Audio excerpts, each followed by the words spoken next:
रोजाना लाइफ में, तो ऐसा कुछ लोग क्या करें वो चीज़ कि वो लोग को आना ही ना पड़े डॉक्टर के पास। ये एज ए डॉक्टर आप क्या सजेस्ट करेंगे? मेरा नाम डॉक्टर मोहम्मद हंजला। मैंने एमबीबीएस और एमडी एएमयू अलीगढ़ से किया है। ये आदमी अपना एक रूटीन बनाए, कोई भी काम करे रूटीन वर्क में करे कि अपना सोने का, खाने का, टहलने का एक टाइम टेबल उनका फिक्स हो। हर दिन वो आधा घंटा 1 घंटा टहले या पसीना बहाए। स्पेशली डायबिटीज जो पेशेंट है, जो लोग के कगार पर हैं, उनको क्या स्पेशल एडवाइस देंगे आप? डॉक्टर से कंसल्ट करके फिर दवाई आदमी खाए।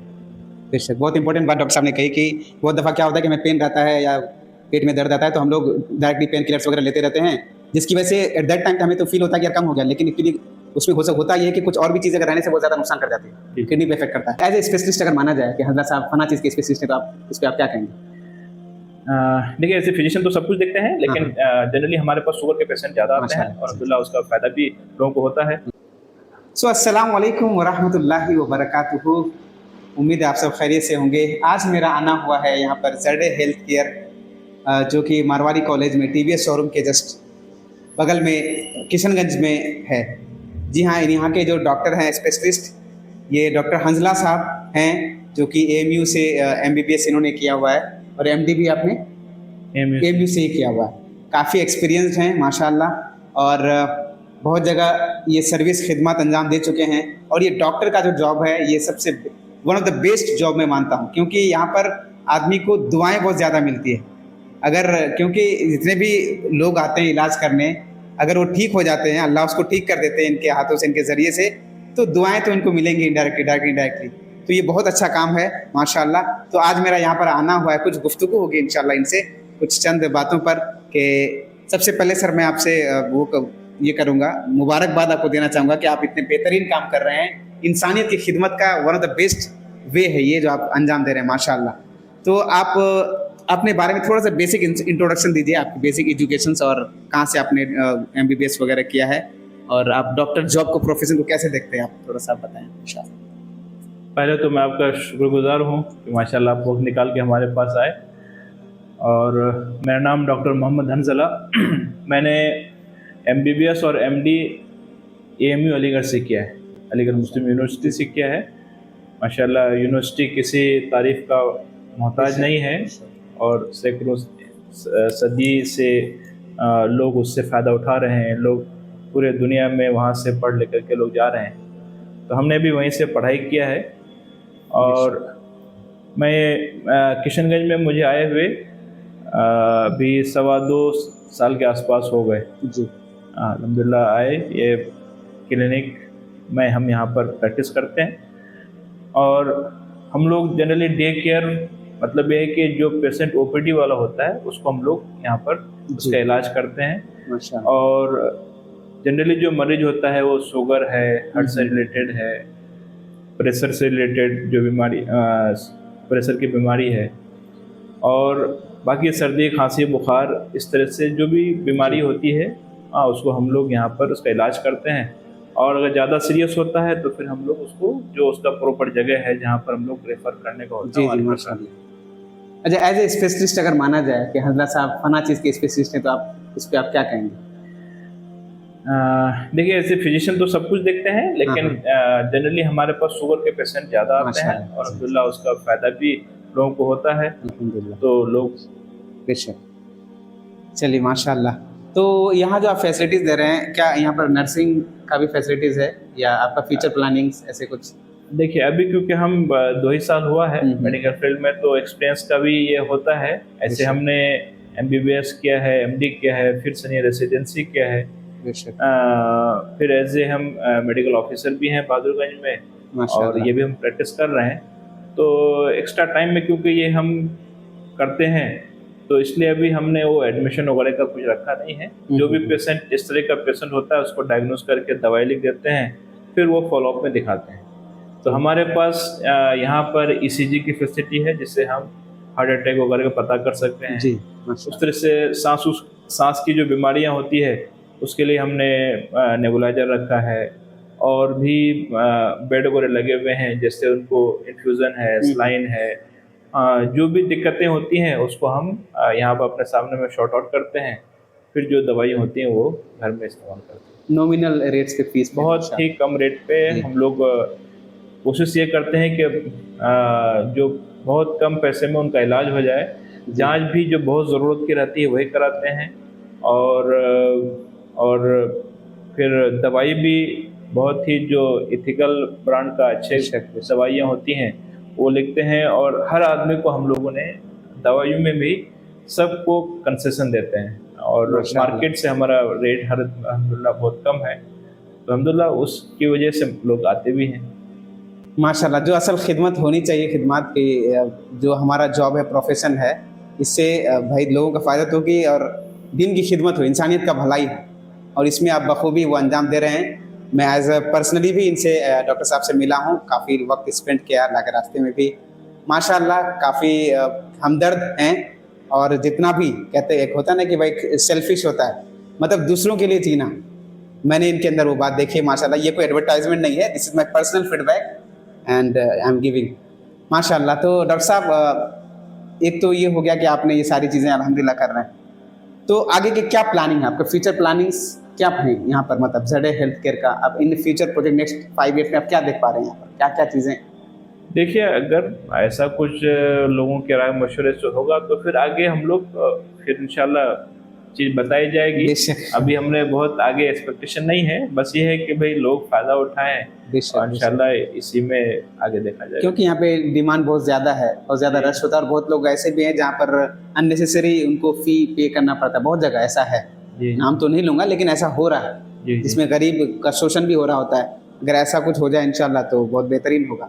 जी, इंशाल्लाह। दूसरी बात डॉक्टर साहब की, एक ये मेरा एक एज़ अ पेशेंट समझिए सवाल है कि क्योंकि दुनिया में हर आदमी पेशेंट है, कोई ना कोई चीज़ से अभी ये हो रहा है, क्योंकि अभी ईटिंग हैबिट्स, उनका लाइफस्टाइल अभी ऐसा चेंज हो गया है, जितना भी मार्केट में प्रोडक्ट्स हैं। इस बारे में आप क्या कहेंगे कि लोग, क्योंकि आपने जैसे बताया कि डायबिटीज़ हो गया, ब्लड प्रेशर हो गया, सांस की बीमारी, ये सारी चीज़ें, जी। क्या मतलब ऐसा कुछ हो सकता है, कोई ऐसा टेक्निक है या ऐसा कोई लाइफस्टाइल है जिससे कि लोगों को आना ही ना पड़े? बाकी अल्लाह की मर्जी, अल्लाह जिसको दे दे, लेकिन असबाब अगर ऐसा इख्तियार करें हम रोज़ाना लाइफ में, तो ऐसा कुछ लोग क्या करें वो चीज़ कि लोग को आना ही ना पड़े डॉक्टर के पास? ये एज ए डॉक्टर आप क्या सजेस्ट करेंगे? देखिए, पहले के मुकाबले में जी। आप अगर 2-3 डिकेड्स बिफोर जाएँ, 20-25 साल, 30 साल पहले, उसके मुकाबले में अभी आदमियों का जो रेट है बीमार पड़ने का वो बढ़ गया है, जी। और उसके हम बहुत बड़ा वजह मानते हैं लाइफस्टाइल। पहले आदमी अपने सारे काम करते थे, और खेत में जाना, मजदूरी करना, और जो आदमी अगर वर्किंग टीचिंग में और ये सब में भी था तो साइकिल चलाना, एक्सरसाइज करना, अपना एक एक्स्ट्रा उसका करिकुलर एक्टिविटीज़ में इन्वॉल्वमेंट था, जिसकी वजह से वो बीमारियां उनको कम होती थी। आजकल क्योंकि फैसिलिटीज़ बढ़ी हैं, आदमी बाइक है और कार है, इसका इस्तेमाल ज़्यादा होने लगा है, और लोग ज़्यादा मेहनत नहीं करना चाह रहे हैं, जिसकी वजह से क्या हो रहा है कि आदमी का लाइफस्टाइल की वजह से एक तो आदमी का ओबेसिटी बढ़ रहा है, साथ साथ में प्रेशर बढ़ रहा है, और ये सब बीमारियां जो है ना एक दूसरे से रिलेटेड है। जैसे जिसको शुगर होता है या प्रेशर होता है, उसको हार्ट के डिजीज होने का चांस बढ़ जाता है। फिर जब एक बार हार्ट का और दवाइयाँ ज़्यादा खाने लगते हैं तो फिर किडनी भी सफ़र होने लगता है। तो ये सारा एक दूसरे से कोमॉर्बिडिटीज़ एक दूसरे से एसोसिएटेड है। तो एक नॉर्मल आदमी को आप रोज़ाना क्या मशवरा देंगे, वो क्या करे, मतलब जी, 24 तो आवर्स में? उसके लिए एक तो हम ये कहेंगे कि भाई आदमी अपना एक रूटीन बनाए, कोई भी काम करे रूटीन वर्क में करे, कि अपना सोने का, खाने का, टहलने का एक टाइम टेबल उनका फिक्स हो। हर दिन वो आधा घंटा 1 घंटा टहले या पसीना बहाए, कुछ ऐसा काम करे जिससे हमारा फिजिकल एक्सरसाइज हो। दूसरा, खान पान में जो मार्केट का सामान है, जो तली हुई सामान है, मैदा वाला सामान है, इसको आदमी अवॉइड करे। आजकल हम लोग के यहाँ पर एक रिवाज है कि जो भी शादियों में और इस तरह का, तो आदमी जहाँ पर 2-4 डिशेस काफ़ी हैं, वहाँ पर 10 से 20 और उससे भी ज़्यादा बनता है, तो आदमी सामने में जो आता है सब खा लेता है। तो आदमी इस चीज़ को अवॉइड भी नहीं कर पाता है, और उसकी वजह से बीमारियाँ बढ़ती चली जाती है। तो खान पान में ये करना है। और एक अभी हैबिट खासकर यंग जनरेशन में क्या है कि मोबाइल की वजह से लेट नाइट सोना, लेट उठना, ये एक बहुत बड़ी बीमारी है, जिसकी वजह से क्या है कि पूरा सिस्टम लोगों का बिगड़ रहा है। और रात में नींद कम हो रही है। अभी से आदमी एनजाइटी की शिकायत लोगों के अंदर आ रहा है, छोटी छोटी बात पे चिड़चिड़ापन होना और आदमी डिप्रेशन का शिकार होना, ये सब बीमारियां बढ़ रही हैं लाइफस्टाइल की वजह से। तो हम ये कहेंगे भाई इस चीज़ को आदमी अवॉइड करे, और फिर अगर ज़्यादा कुछ ऐसा इमरजेंसी हो तो आदमी डॉक्टर से कंसल्ट बेशक करके बेशक। इधर उधर की दवाई न खाएं। बहुत सारे पेशेंट ऐसे आते हैं कि उन्होंने वहीं से दर्द की दवाई खाते खाते खाते आदमी उसका किडनी खराब हो गया, उसको एहसास नहीं हुआ। तो आदमी जैसे कुछ आदमी को लगे कि नहीं यहाँ पर हमको राय मशवरा करना चाहिए, तो एक बार डॉक्टर से कंसल्ट करके फिर दवाई आदमी खाएं। बेशक, बहुत इंपॉर्टेंट बात डॉक्टर साहब ने कही कि बहुत दफ़ा क्या होता है कि हमें पेन रहता है या पेट में दर्द आता है तो हम लोग डायरेक्टली पेन किलर्स वगैरह लेते रहते हैं, जिसकी वजह से एट दैट टाइम पे हमें तो फील होता है कि यार कम हो गया, लेकिन एक्चुअली उसमें होता ये है कि कुछ और भी चीज़ें अगर रहने से बहुत ज़्यादा नुकसान कर जाती है, जी। किडनी पे इफेक्ट करता है। चलिए माशाल्लाह, बहुत अच्छा वो रहा आपसे बातचीत। अल्हम्दुलिल्लाह, मुझे यकीन है ये जो बातचीत है, ये पॉडकास्ट है, आप सबके लिए फ़ायदेमंद होगा। और स्पेशली डायबिटीज़ जो पेशेंट है, जो लोग के कगार पर हैं, उनको क्या स्पेशल एडवाइस देंगे आप? देखिए, हम लोग का जो इंडिया है और हम लोग जिस इस पर आते हैं, ये डायबिटिक प्रीडोमिनेंट एरिया है। तो इस वाले हम तो ये कहेंगे कि जहाँ पर देखिए कुछ फीचर हैं जो शुगर के पहचान के, कि जहाँ जी। पर हमको इसका एहसास हो जाए कि हमको बहुत कमज़ोरी लग रही है और बहुत थकन हो रहा है, हम जैसे पहले काम करते थे काम नहीं कर पा रहे हैं। तो वीकनेस के साथ साथ आदमी रात में कई बार यूरिनेशन के लिए 3 बार 4 बार आदमी फ्रिक्वेंटली उठ रहा है, और मतलब बार आप बार ये, मैं इंटरप्ट करना चाहूँगा कि आप ये बता रहे हैं कि हमें कैसे पता चला कि ये डायबिटीज़ के आसार लग रहे हैं? हाँ हाँ ये सब लोगों के लिए है, वो तो इग्नोर कर देते हैं हम लोग, बाद में बहुत ज़्यादा हो जाता है जिसकी वजह से बात दिक्कतें आगे बढ़ होती हैं। जाती है। तो इसके 3 बेशक। फीचर हैं, एक बेशक। बोलते हैं पॉलीडिप्सिया, पॉलीफेजिया और पॉलीयूरिया। तो इसका पॉलीडिप्सिया होता है मतलब है कि अब तुरंत बहुत भूख लगेगी, जल्दी जल्दी आदमी भूख जी, जी, लगेगा, जी, बार जी। बार पेशाब करने जाएगा, बेशक। और फिर आदमी कमजोरी का एहसास होगा। तो ऐसे में आदमी को पहले चाहिए कि शुगर का जांच कर लें। 3 बेशक। फीचर हैं, एक बेशक। बोलते हैं पॉलीडिप्सिया, पॉलीफेजिया और पॉलीयूरिया। तो इसका पॉलीडिप्सिया होता है मतलब है कि अब तुरंत बहुत भूख लगेगी, जल्दी जल्दी आदमी भूख जी, जी, लगेगा, जी, बार जी। बार पेशाब करने जाएगा, बेशक। और फिर आदमी कमजोरी का एहसास होगा। तो ऐसे में आदमी को पहले चाहिए कि शुगर का जांच कर लें, और जब लगे कि नहीं कुछ बीमारी पकड़ में आ रही है तो फिर उसके जो डॉक्टर है उससे आदमी मिलना चाहिए। बेशक, माशाल्लाह। अच्छा, एक एक मिथ है या एक सवाल है कि डायबिटीज़ के बारे में बहुत लोग कहते हैं, बहुत कोई कहते हैं कि रिवर्स हो जाता है, बहुत कोई कहते हैं नहीं होता है। तो इसमें क्या एक्चुअली है? इसमें एक्सपर्ट क्या कहते हैं कि मतलब ये रिवर्स हो सकता है, कुछ एज के बाद नहीं होता है, या कुछ एज में हो जाए तो रिवर्स हो सकता है, ऐसा कुछ? देखिए, ये मिथ क्या है, जनरली जो दवाइयाँ चलाई जाती हैं वो शुगर कंट्रोल करने के लिए चलाई जाती हैं, ठीक है। कि जितना आपका शुगर बढ़ा रहेगा उसी हिसाब से दवाएं चलाई जाती है। जी। और बहुत सारे लोग ऐसे हैं जो अपना अगर उनका अपना डाइट कंट्रोल किया, एक्सरसाइज किया, और अपने आप को, तो वो दवाई की ज़रूरत भी नहीं पड़ती है। जी। और बहुत सारे लोग हैं बहुत ज़्यादा बढ़ा हुआ था, आपने उसको थोड़ा सा परहेज भी किया, दवाइयों का सही से उसका डोज और ट्रीटमेंट लिया उन्होंने, जी। तो डोजें भी कम हो जाती हैं, कभी कभी आदमी ख़त्म भी हो जाता है। जी। लेकिन जनरली ये दवाइयाँ एक बार हो जाता है शुगर तो बहुत 90% लोगों में ये चलता रहता है।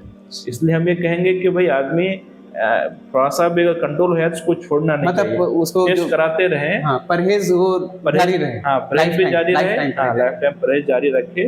और जिस चीज़ से लग रहा है कि नहीं हमको, जैसे मेथी खाने से, या हमको जामुन का रस पीने से, या हमको क्या कहते हैं खान पान से अगर कंट्रोल हो रहा है, तो आदमी पहले उसी चीज़ को ट्राई करे।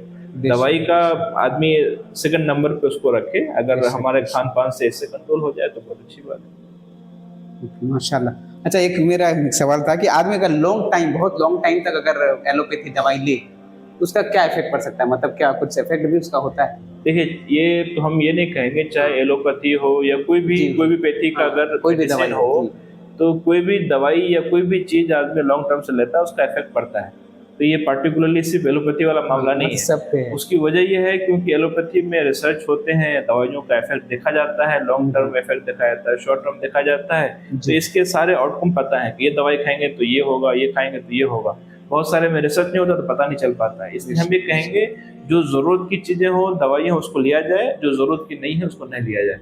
और ख़ास तौर पे पेन किलर को अवॉइड किया जाए। पेन किलर अवॉइड किया जाए, जी। क्योंकि इससे किडनी वगैरह